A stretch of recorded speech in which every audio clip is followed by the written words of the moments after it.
বাংলা উচ্চারণ করে কোরআন পড়লে সওয়াব হবে কি? বাংলা উচ্চারণ করে কোরআন পড়লে সওয়াব হবে না, গুনাহ হবে, আমি যথেষ্ট সন্দেহ রয়েছি। কারণ বেশ কিছু আলেম বলছেন যে বাংলা উচ্চারণ করে বা মাতৃভাষায় যে কোনো ভাষা আরবি বাদ দিয়ে উচ্চারণ করলে উচ্চারণটা সঠিক হয় না, বরং বেঠিক হয়ে যায়। বিশেষ করে ইংরেজিতে যদি উচ্চারণ করে একবারে হাড় হাড্ডি সব ভেঙে যায় কোরআন আয়াতগুলির। তো এভাবে বিকৃত হয়ে যায়। এই জন্য ওলামায়ে দ্বীনের কথা, যোগ্য যোগ্য ওলামায়ে দ্বীন, যে এভাবে উচ্চারণ চলে না। তবে যদি কেউ এটাকে সহযোগী হিসেবে গ্রহণ করে এবং আরবিতেই করার চেষ্টা করছে কিন্তু এটাকে বোঝার জন্য বাংলাটা একটা অসিলা হিসেবে ব্যবহার করে, তাহলে আশা করি গুনাহ হবে না।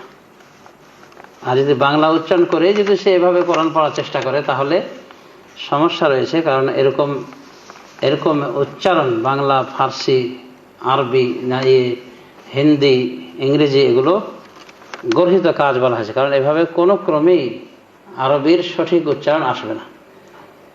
অতএব সওয়াব পাবে কিনা বিষয়টা অনেক বিতর্কিত। এজন্য উচিত এই জাতীয় ভাইদের অতি তাড়াতাড়ি আরবি শিখে না। বর্তমানে বাংলাদেশে আমি লক্ষ্য করে দেখছি যে ওই কারি রমাদান আলী, উনি একটা কারিয়ানা পদ্ধতি জারি করেছে, বৈজ্ঞানিক পদ্ধতি।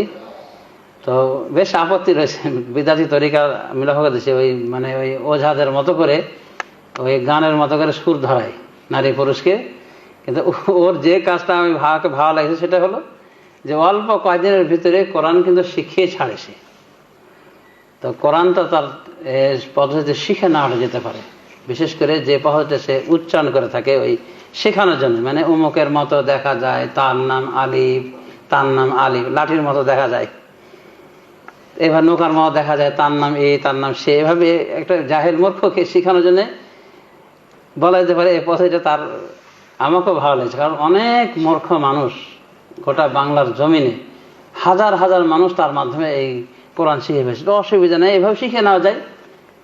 বিশেষ করে ওই গান দেহাটা গানের মতো অতি শরীর না হয়, মূল কথাগুলি তার কাছে জেনে নিয়ে তারও কাজটা ফলো করে শিখে নেওয়া উচিত।